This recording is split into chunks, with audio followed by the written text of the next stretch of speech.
அனைவருக்கும் வணக்கம். கரூர் கூட்ட நெரிசல் சம்பந்தமா நிறைய கேள்விகள் அப்படிங்கிறது தமிழக வெற்றி கழகத்தை பார்த்து திரும்ப திரும்ப கேட்கப்பட்டுட்டே இருந்தது. அதுல ஒரு மேஜரான கேள்வி, குறிப்பா திமுக காரங்க இந்த கேள்வியை அடிக்கடி தமிழக வெற்றி கழகத்தை பார்த்து கேட்டுக்கிட்டே இருந்தாங்க. என்ன அப்படின்னா, உங்க கூட்டம் தமிழக வெற்றி கழகத்தோட கூட்டம் வந்து செப்டம்பர் 27ஆம் தேதி அங்க நடக்குது. இந்த துயர சம்பவம் நடக்குது. பட் அதுக்கு 2 நாளைக்கு முன்னாடி தான் அதே வேலுச்சாமிபுரத்துல அதிமுகவை சேர்ந்த அவங்க வந்து கூட்டம் அப்படிங்கிறத நடத்துனாங்க. எழுச்சி பயண கூட்டம் அப்படிங்கிறத நடத்துனாங்க. பட் அவங்க கூட்டத்துல ஒரு துயர சம்பவம் நடக்கல, ஒரு பிரச்சனை வரல. ஆனா உங்க கூட்டத்துல வருது அப்படின்னா அதுக்கு நீங்க தானே பொறுப்பு அப்படிங்கிற கேள்வியை கேட்டாங்க. பதிலையும் அவங்களே சொன்னாங்க, திமுக காரங்களே சொன்னாங்க. என்னத்துக்காக தமிழக வெற்றி கழக கூட்டத்துல மட்டும் இப்படி நடந்துருச்சு அப்படின்னா, அங்க வந்து ஒரு கட்டுப்பாடு கிடையாது, ஒரு சரியான திட்டமிடல் வந்து தமிழக வெற்றி கழகத்துக்கிட்ட இல்ல, விஜய் லேட்டா வந்தாரு அப்படின்னு சொல்லிட்டு கேள்வியோ அவங்களே கேட்டு அதுக்கான பதிலையும் அவங்களே சொன்னாங்க. பட் இப்போ ஒரு உண்மை என்ன தெரிய வந்திருக்கு அப்படின்னா, 25ஆம் தேதி அதிமுக தரப்புல இருந்து அந்த வேலுச்சாமிபுரத்துல அந்த கூட்டம் அப்படிங்கறத நடத்திருக்காங்கல்ல. பட் எந்த சூழல்ல நடத்திருக்காங்க, ஆசைப்பட்டு நடத்தினாங்களா இல்ல நெருக்கடி காரணமா நடத்தினாங்களா அப்படிங்கிற விவரம் தெரிய வந்திருக்கு. அதுக்கு எப்படி அவங்க அந்த பர்மிஷன் வாங்கினாங்க, இல்ல பர்மிஷன் வாங்கினாங்களா இல்ல அந்த பர்மிஷன் அவங்க மேல திணிக்கப்பட்டதா அப்படிங்கிற விஷயத்த சொல்றேன். அதுக்கு முன்னாடி இந்த வேலுச்சாமிபுரம் சம்பந்தமான ஒரு விஷயத்த சொல்லணும் அப்படின்னு நினைக்கிறேன். என்ன அப்படின்னா, அதிமுக தரப்புல இருந்து ஜனவரி 24ஆம் தேதி அவங்க கட்சியோட தலைவர் எம்ஜிஆர் அவர்களுக்கு 108வது அந்த பிறந்த நாள் விழாவை முன்னிட்டு ஒரு பொதுக்கூட்டம் நடத்தணும், கரூர்ல இந்த வேலுச்சாமிபுரத்துல நடத்தணும் அப்படின்னு சொல்லிட்டு 24ஆம் தேதி ஜனவரி மாசம் 2025 அங்க இருக்கக்கூடிய காவல்துறைக்கு அந்த அனுமதி கேட்டு அந்த கடிதம் அப்படிங்கறத கொடுத்திருக்காங்க. எம்ஜிஆர் அவர்களுடைய பிறந்த நாள் அப்படிங்கிறது ஜனவரி 17ஆம் தேதி உங்களுக்கு தெரிஞ்சிருக்கும். அதை தொடர்ந்து அதிமுக தரப்புல தமிழ்நாடு முழுக்க பல இடங்கள்ல கூட்டம் அப்படிங்கறத நடத்துறாங்க. சோ அதுல ஒரு கூட்டமா இந்த கரூர்ல வேலுச்சாமிபுரத்துல ஒரு கூட்டம் நடத்தணும் அப்படின்னு சொல்லி கேட்டுறாங்க. அதுக்கு காவல்துறை என்ன பதில் சொல்லியிருக்கு அப்படின்னா, இந்த வேலுச்சாமிபுரம் இப்போ விஜய் அவர்களுடைய இந்த கூட்டம் நடந்ததுல அந்த இடத்தை கேட்டதுக்கு என்ன பதில சொல்லியிருக்காங்க அப்படின்னா, இது வந்து மக்கள் நடமாட்டம் அதிகமாக இருக்கக்கூடிய இடம், பேருந்து போக்குவரத்து அப்படிங்கிறது அதிகமாக இருக்கக்கூடிய இடம், 2 பக்கமும் குறுகலான சாலை இருக்கக்கூடிய இடம். சோ நீங்க இந்த இடத்தை கூட்டம் நடத்துனீங்க அப்படின்னா மக்களுக்கு இடையூறு வரும், இது போக போக்குவரத்து அப்படிங்கிறது பாதிக்கப்படும் அப்படின்னு சொல்லிட்டு காவல்துறை இப்போ இந்த தமிழக வெற்றி கழகத்துக்கு எந்த காவல்துறை பர்மிஷன் கொடுத்ததோ அதே காவல்துறை தான் 8 மாசத்துக்கு முன்னாடி 9 மாசத்துக்கு முன்னாடி அதிமுகவுக்கு அந்த வேலுச்சாமிபுரத்துல கூட்டம் நடத்த முடியாது, இதுக்கு அதுக்கான இடம் கிடையாது அப்படின்னு சொல்லிட்டு அதுக்கான அனுமதி அப்படிங்கிறத கொடுக்காம மறுத்து இருக்காங்க. இதை ஏதோ நான் வாய்வார்த்தையா சொல்லிட்டு இருக்கேன் அப்படின்னு நினைக்காதீங்க. இன்னைக்கு எடப்பாடி பழனிசாமி அவர்கள் வந்து அவங்க அந்த பர்மிஷன் கொடுக்க முடியாததுக்கு காரணம் என்ன அப்படின்னு சொல்லி ஒரு லெட்டர் கொடுத்திருப்பாங்கல்ல, அந்த லெட்டரையே எடுத்து பிரஸ் மீட்ல படிச்சு காமிச்சிட்டாங்க. 24ஆம் தேதி எங்களுக்கு இப்படி காவல்துறை சொல்லி இருக்கு அப்படிங்கிறத எடுத்து படிச்சு காமிச்சிட்டாங்க. சோ இப்போ ஒரு 8-9 மாசத்துக்கு முன்னாடி இந்த சம்பவத்தை காவல்துறை அந்த வேலுச்சாமிபுரத்துல நடத்தக்கூடாதுன்னு சொல்லியிருக்காங்களா? அப்புறம் எப்படிப்பா இப்ப 25ஆம் தேதி செப்டம்பர் 25ஆம் தேதி அதிமுகவுக்கு அந்த இடத்த பர்மிஷன் கொடுத்திருக்காங்க அப்படின்னா, அதிமுக தரப்புல இருந்து ஆல்ரெடி திட்டம் அப்படிங்கறத போட்டாங்க. அதாவது 25ஆம் தேதி கரூர்ல எடப்பாடி பழனிசாமி அவர்கள் பேச போறாங்க அப்படிங்கறத பிளான் பண்ணிட்டாங்க. பட் முடிவு பண்ணிட்டு அங்க எங்க நடத்தலாம் அப்படின்னு சொல்லிட்டு அதுக்கான அனுமதி அப்படிங்கறத போயிட்டு காவல்துறை தரப்பு கிட்ட கேட்டிருக்காங்க. அதாவது எஸ்பி கிட்ட, மாவட்ட கண்காணிப்பாளர் தானே இதுக்கான பர்மிஷன் எல்லாம் கொடுப்பாங்க. சோ அவங்க கிட்ட போய் கேட்டிருக்காங்க. இவங்க வேலுச்சாமிபுரம் எங்களுக்கு வேணும் அப்படின்னு கேட்கல. பட் இவங்க வேற வேற வேற இடம்லாம் சொல்லி கேட்டிருக்காங்க. பட் காவல்துறை தரப்புல இருந்து எங்கேயுமே அனுமதி அப்படிங்கறத கொடுக்காமலே இருந்திருக்காங்க. பட் கூட்டம் 25ஆம் தேதி நடக்கும் அப்படின்னு அதிமுக தரப்புல இருந்து அனௌன்ஸ் பண்ணி அங்க ஏற்பாடுகள்லாம் நடக்குது. கட்சியோட நிர்வாகிகள் அதுக்கு தயாராகிட்டு இருக்காங்க. ஆனா இன்னும் அந்த இடம் அப்படிங்கிறது முடிவாகல அப்படிங்கிறதுனால அதிமுக தரப்புல இருந்து நீதிமன்றத்துக்கு போறாங்க. இத மாதிரி நாங்க எங்க கூட்டம் நடத்த பர்மிஷன் கேட்கிறோம், ஒருவேளை செந்தில் பாலாஜி கூட பர்மிஷன் கொடுக்க கூடாதுன்னு சொல்லி இருக்கலாம் அப்படின்னு வச்சுக்கோங்களேன். சோ அதிமுக தரப்புல இருந்து நீதிமன்றம் போயிட்டு இது மாதிரி கேட்கிறோம், எங்களுக்கு பர்மிஷன் அப்படிங்கறத கொடுக்கல அப்படின்னு சொல்லிட்டு நீதிமன்றம் போறாங்க. நீதிமன்றம் மாவட்ட கண்காணிப்பாளர் எஸ்பி அவர்களுக்கு வந்து ஒரு உத்தரவு அப்படிங்கிறத போடுறாங்க. அவங்க இத மாதிரி 25ஆம் தேதி கூட்டம் நடத்த போறோம்னு சொல்லிட்டாங்க, நீங்க இன்னும் இடம் கொடுக்காம இருந்தீங்கன்னா எப்படி? சோ சீக்கிரம் அதுக்கு அவங்களுக்கு ஏத்த மாதிரி சரியான ஒரு இடத்த முடிவு பண்ணி சீக்கிரம் கொடுங்க அப்படின்னு சொல்லி நீதிமன்றம் ஒரு உத்தரவை போட்டு, அதுக்கப்புறம் வேற இடங்கள்லாம் இன்னும் 2-3 இடம் இருக்குல்ல அங்க கரூர்லயே, அங்கெல்லாம் கொடுக்காம இடம் கொடுத்தே ஆகணும் அப்படின்னு நீதிமன்றமே சொல்லிடுச்சு. ஆனா எந்த இடம்னு முடிவு பண்ற அந்த அதிகாரத்தை அந்த எஸ்பி அவர்களுக்கே கொடுத்ததுனால மத்த இடம்லாம் கொஞ்சம் விசாலமான இடம் அப்படிங்கிறதுனால இந்த வேலுச்சாமிபுரத்தை அதிமுக தரப்புக்கு கொடுத்திருக்காங்க.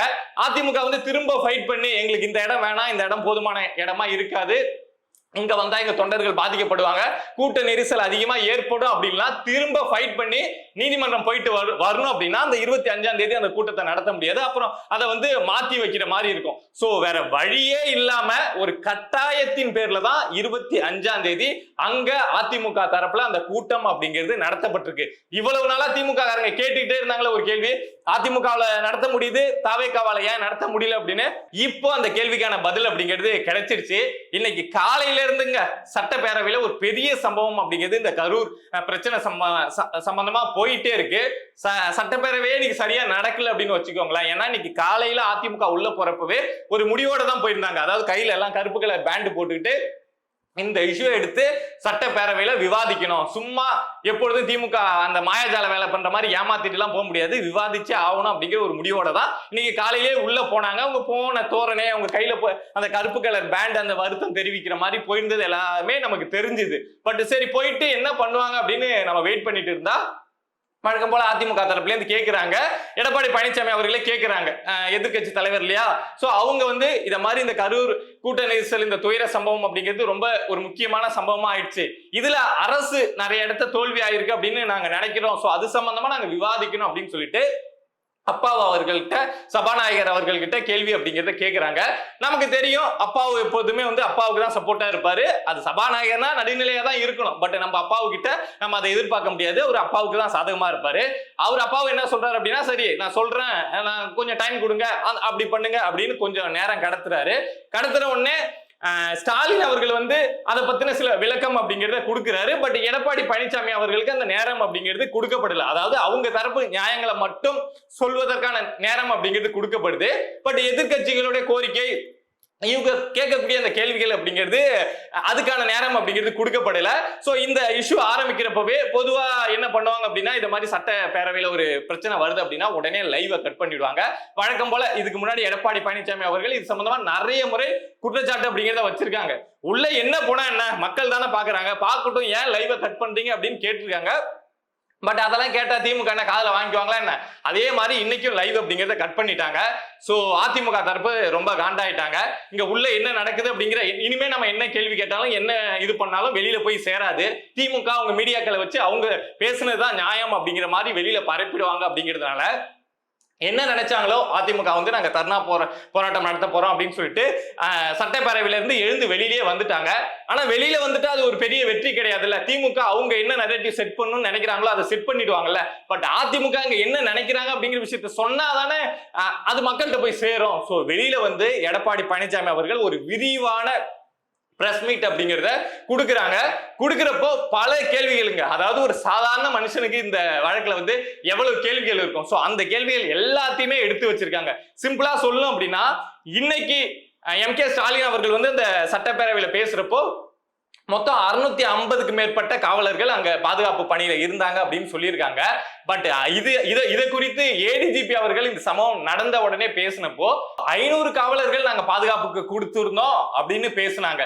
அதே மாதிரி அந்த மருத்துவமனையில ஒரு விஷயம் வெளியே தெரிய வந்திருக்கு. அங்க வந்து மா சுப்பிரமணியம் அவர்களே என்ன சொல்லியிருக்காங்க அப்படின்னா, அங்க 3 அந்த போஸ்ட்மார்ட்டம் பண்றதுக்கான அந்த இடம் அப்படிங்கிறது இருக்கும்ல, அந்த லைட் எல்லாம் வச்சு அந்த இருக்கும்ல, சோ அத மாதிரி 3 இருக்கு அப்படிங்கிற விஷயத்த நம்ம சுகாதாரத்துறை அமைச்சர் மா சுப்பிரமணியம் அவர்களே ஒத்துருக்காங்க.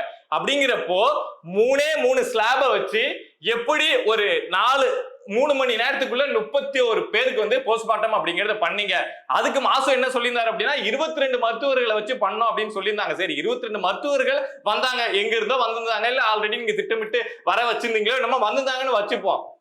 ஆனா அதுக்கான இடம் வேணும்ல, அதுக்கான எக்யூப்மெண்ட்ஸ் வேணும்ல, அதெல்லாம் எங்க பண்ணீங்க? 1:45 மணிக்கு, இரவு 1:45 மணிக்கு தான் இவங்க வந்து போஸ்ட்மார்ட்டம் நாங்க செய்ய ஆரம்பிச்சோம் அப்படின்னு சொல்றாங்க.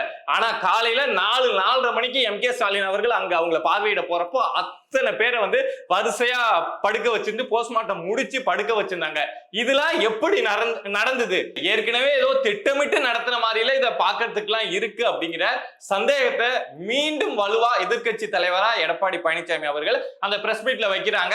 இன்னும் பல சந்தேகங்கள் நாம ஏற்கனவே எழுப்பியிருந்தோம்ல, மீடியாக்கள்ல நிறைய விஷயங்கள் பேசியிருந்தோம்ல, அந்த ஆம்புலன்ஸ்ல என்ன நடந்தது, அந்த கூட்ட நெரிசலுக்குள்ள அடிதடிகள், அந்த அதாவது லத்தி அடிலாம் நடந்ததா அப்படிங்கிற மாதிரியான சந்தேகங்களையும் எழுப்பியிருக்காங்க.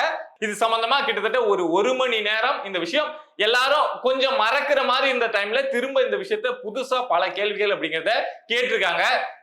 ஒருவேளை சட்டப்பேரவைக்குள்ளேயே இந்த கேள்விகள் எல்லாம் கேட்கப்பட்டிருந்தா கூட லைவ் அப்படிங்கிறது கட் பண்ணப்பட்டிருக்கும். முழுசா இந்த விஷயங்கள் எல்லாம் எல்லாருக்கும் வந்து சேர்ந்திருக்குமா அப்படின்னு தெரியல.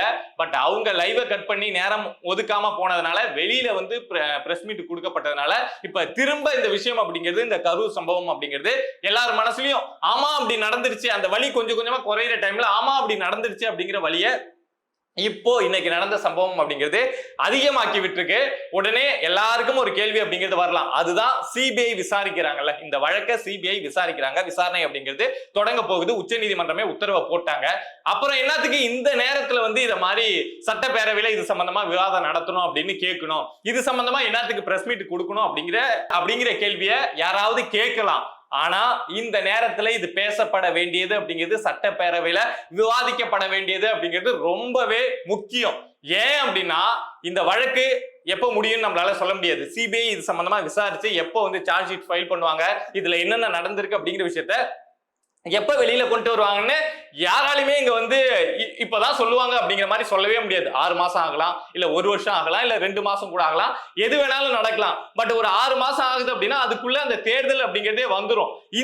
இந்த சம்பவம் நடந்தது இல்ல, சோ இதுல என்ன நடந்தது, இதுல யார் எப்படி நடந்துகிட்டாங்க அப்படிங்கிற அந்த இம்பாக்ட் அப்படிங்கிறது தேர்தல்ல இல்லாமலே போயிடும். சிபிஐ இதுக்கு முன்னாடியே நீதிமன்றத்துல போயிட்டு இதுதான் நடந்தது அப்படிங்கிற விஷயத்த சொல்லிட்டாங்க அப்படின்னா அதோட இம்பாக்ட் அப்படிங்கிறது தேர்தல்ல இருக்கும். பட் அதுக்குள்ள சொல்லல அப்படின்னா அந்த இம்பாக்ட் அப்படிங்கிறது தேர்தல்ல இருக்கவே இருக்காது இல்ல.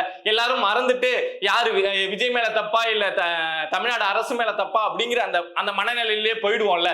சோ அதுக்கு முன்னாடியே இந்த விஷயங்களை இந்த தேர்தலுக்கு முன்னாடியே பெரிய அளவுல விவாதிக்கப்பட்டு இதுல இருக்கக்கூடிய உண்மைகளை வெளியில கொண்டு வர வேண்டியது அப்படிங்கிறது ரொம்ப அவசியம். சோ இன்னைக்கு நடக்கலனாலும் இன்னும் ஒரு நாள் இது சட்டப்பேரவையில விசாரிக்க, அதாவது விவாதத்துக்கு எடுத்துக்கொள்ளப்பட வேண்டும். என்ன நடக்குது அப்படின்னு பொறுத்திருந்து பார்ப்போம். இத மாதிரி நம்மளை சுத்தி நடக்கக்கூடிய விஷயங்கள், அது அரசியல் சார்ந்த விஷயங்களாக இருக்கலாம், இல்ல சமூகம் சார்ந்த விஷயங்களாக இருக்கலாம், எதுவா இருந்தாலும் நீங்க தெரிஞ்சுக்கணும் அப்படின்னு நினைச்சீங்கன்னா மறக்காம பிரபா டாக்ஸ் சேனலை சப்ஸ்கிரைப் பண்ணி சப்போர்ட் பண்ணுங்க. நீங்க இருக்கீங்க அப்படிங்கிற நம்பிக்கையில தான் நான் இங்க உட்காந்து பல விஷயங்கள் எடுத்து பேசிட்டு இருக்கேன். சப்போர்ட் பண்ணுங்க அப்படின்னு நம்புறேன். நன்றி.